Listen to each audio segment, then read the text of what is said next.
College as a gateway to debt, how profitable higher education became a burden. It is often said that education is the great equalizer. After all, in 2019, the typical college graduate had a salary 75% greater than someone with only a high school diploma. This makes higher education seem extremely appealing, as one might naturally assume that college could help disadvantaged students improve their situation, which could reduce poverty and inequality. However, college is expensive and has gotten more expensive, requiring students to take out loans. For instance, from 1991 to 2020, public college tuition costs jumped by about threefold. In 2020, about 45 million Americans owed around $1.8 trillion in federal student loans, an amount comparable to the GDP of Brazil or Australia, and represents a fourfold increase over 20 years. Student loan debt, meant to help students pay for college, contributes to financial problems and inequality by adversely impacting disadvantaged borrowers who often need the most financial support. Modified student loan forgiveness, free tuition, and restrictions on federal funding for negative outcome institutions could reduce the effect of student loan debt. How did this happen? In 1965, the Higher Education Act was passed, which started the student loan program as it is known today. The program has undergone several changes, including establishing Sallie Mae, a government sponsored enterprise that gives direct loans to students. Since the federal government covers all losses on student loans due to default, this ensures that profits will be made. One argument from a New York Times article is that a lack of oversight for lending meant that Sallie Mae had nothing to lose and essentially provided loans to everyone, which allowed tuition prices to increase. In the 1980s, the student loan program became embroiled in controversies involving for profit colleges and high default rates. This prompted the cohort default rule, limiting federal funds for schools with high default rate borrowers. However, the rules were later relaxed, indirectly allowing bad institutions to continue operations. Despite the present emphasis on student loans, it is important to understand that college was once almost completely paid for by the federal and state governments. The University of California system and other state universities were tuition free. One key point is that in the 1980s, minority students represented 1 in 6 students at public colleges, which has since increased to about 4 in 10. McGee suggests this increase in racial diversity decreased the political feasibility of affordable college. In addition, there is evidence of racial income and wealth gaps. Recent research published at the St. Louis Federal Reserve looked at student debt for adults aged 20 to 35. It found that young adult women and young Black adults tend to have higher rates of owing student loans. Young Black adults had the greatest percentage of having debt, around 50%, compared to white adults at 44%. This is consistent with other data finding that in 2020, Black students, regardless of gender, had higher borrowing rates, 50% for men and 43% for women. Furthermore, 30% of Black families have student loan debt, which is higher than other racial groups. This figure represents a dramatic increase from over 10% in the late 1980s. In addition, Black college graduates have a lower average household wealth than white high school dropouts. This might even question the real economic benefit of going to college. One critical reason why Black students have had a larger percent increase in debt is due to increased Black enrollment in private for profit colleges. In fact, in 2011, 25% of Black college students attended a for profit school. The problem with for profit colleges is their reliance on loans and grants provided by the government to make money. Many for profit college students borrow, which can be seen by the 250% increase in borrowers from 2000 to 2012. These institutions tend to be volatile and often spend little on the quality of their students' education. As a result, their students frequently have worse outcomes, and in the case of student loan debt, default rates are increased. Thus, it is concerning that a large percentage of their enrollment comprises of Black and non white borrowers. Why would there be higher rates of borrowing among Black students? Such a dilemma stems from the fact that Black families tend to have lower household net worth compared to white families. The 2022 survey of consumer finances shows that white households have a median net worth of roughly $284,000 compared to only around $44,000 for black households. This means that there is nearly a seven-fold difference in household wealth. Thus, given that black families already don't have as much wealth as white families, in theory, going to college would close the gap because graduates could earn higher salaries. Unfortunately, this does not appear to be the case, with a higher percentage of black students in poor outcome for profit institutions. Therefore, for profit college attendance might be another factor preventing a reduction in inequality. Another consequence of the burden of student debt is difficulty saving for retirement. One notable generation of Americans that student debt negatively impacts is Generation X, which is nearing the age of Social Security benefits. The Center for Retirement Research found that having student loan debt had an adverse impact on the amount of money saved in a 401k. Furthermore, Generation X ended up at the beginning of a transition away from employee pensions and toward contribution retirement plans, putting them in a tough situation. Moreover, seniors have a higher rate of being unable to repay student debt, with a 31% rate of default, according to a 2013 Government Accountability Office report. One contributor to this difficulty is that under a 1998 law, the federal government can deduct a maximum of 15% or reduce a check to less than $750 of people's retirement benefits, such as Social Security. Back then, this amount was above the poverty line. This impacted 155,000 people in 2013, and unfortunately, the $750 minimum has not been adjusted for inflation. Since the elderly population is one of the most vulnerable, if they can't afford to pay off their student loan debt, then Social Security is crucial, and having it reduced could be detrimental. Student debt also affects how much one spends on other goods. For instance, a Pew Research study found that student loan borrowers have significantly higher credit card debt. This means that one's agency and well being could be restricted. Retirement is supposed to be a time for people to enjoy their life. However, if someone is still paying off their debt, this affects their capabilities as money opens up opportunities. A capability, according to Martha Nussbaum, is essentially what a person can achieve that is important for human life and dignity. In this case, student loan debt restricts capabilities because a borrower wouldn't be able to afford certain recreational activities or even housing. An NPR story on borrowers who didn't graduate from college featured individuals who can't afford a car, qualify for a credit card, or afford a mortgage.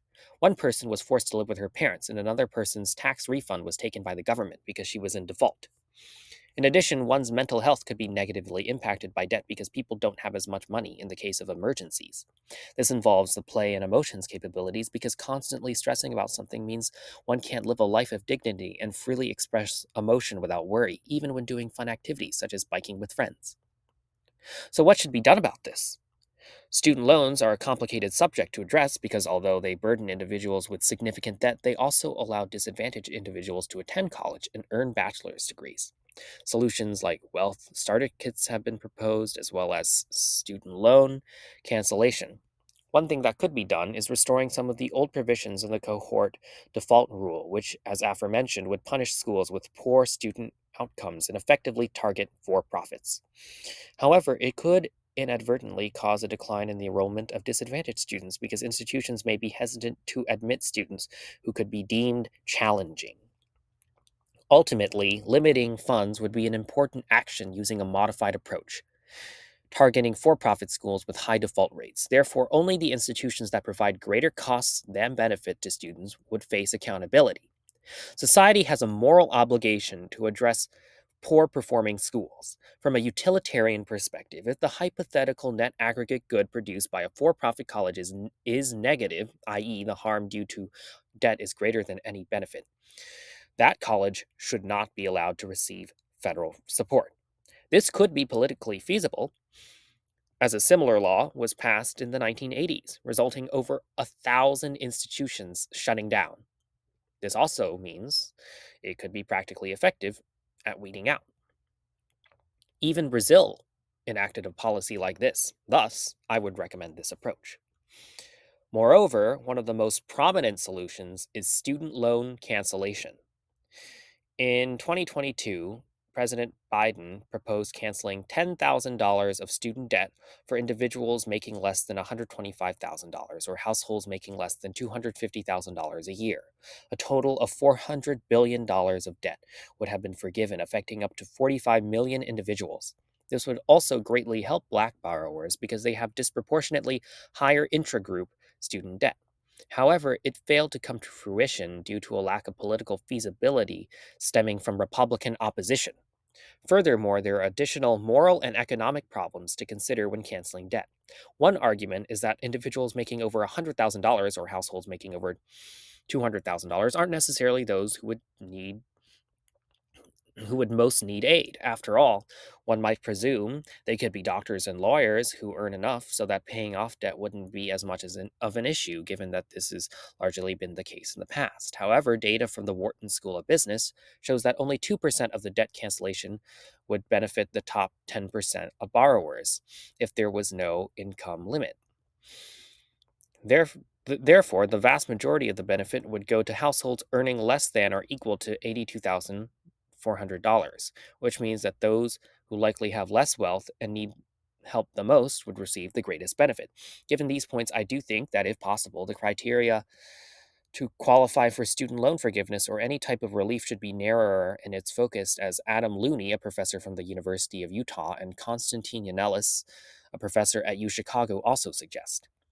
For instance, households earning in the top two quintiles for income higher than $82,400 should be forgiven less debt, while those in the bottom three quintiles should have their debt forgiven. A scaling down in forgiven amounts until households earning more than $250,000 would receive no relief might be a more reasonable solution, as it would recognize that these individuals do face a burden, but their burden is less, similar to a contractualist viewpoint. In this way, the most burdened find relief. Therefore, I recommend a scaled student loan cancellation system. Previous Democratic presidential candidates have proposed free college tuition, which would work with student loan forgiveness, since such a policy would only affect current and not future borrowers. A study by scholars from the American Enterprise Institute showed how free tuition at public colleges, including community college, for in state students would only reduce student debt by 15%, which might call into question the practical effectiveness of such a policy. One factor is that only 46% of total student loans are from in state students attending a public institution, so only this group benefited.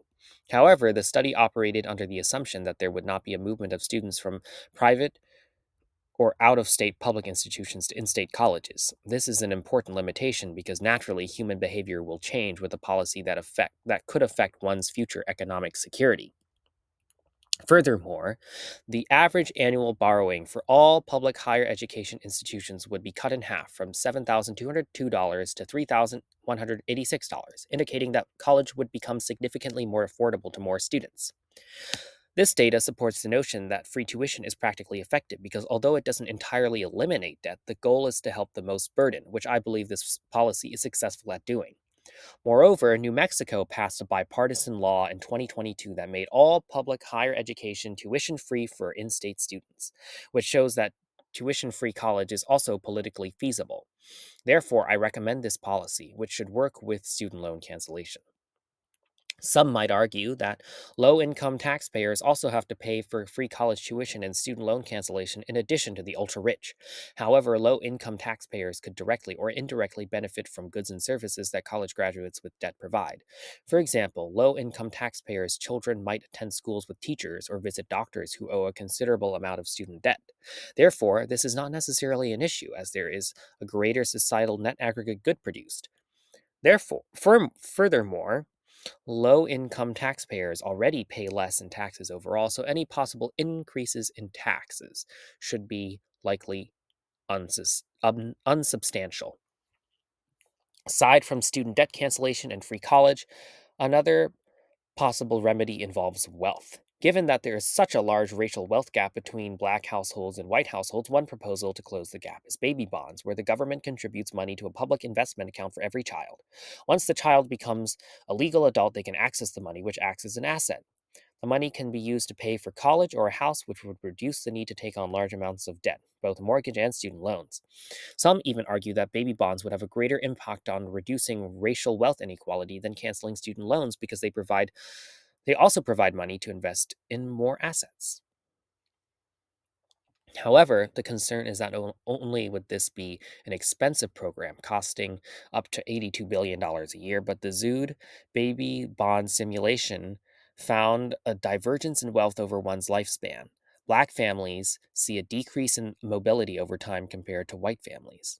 Essentially, baby bonds don't seem to address this divergence, and they aren't necessarily politically feasible either, as William Darity, a professor at Duke University and proponent of baby bonds, admits conservatives aren't fond of it.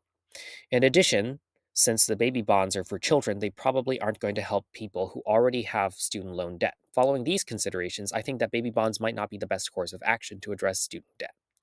Ultimately, student loan debt is an extraordinarily complex issue, as are the causes and consequences of poverty and inequality overall. That will doubtlessly require further research and proposals, but for which there are promising solutions.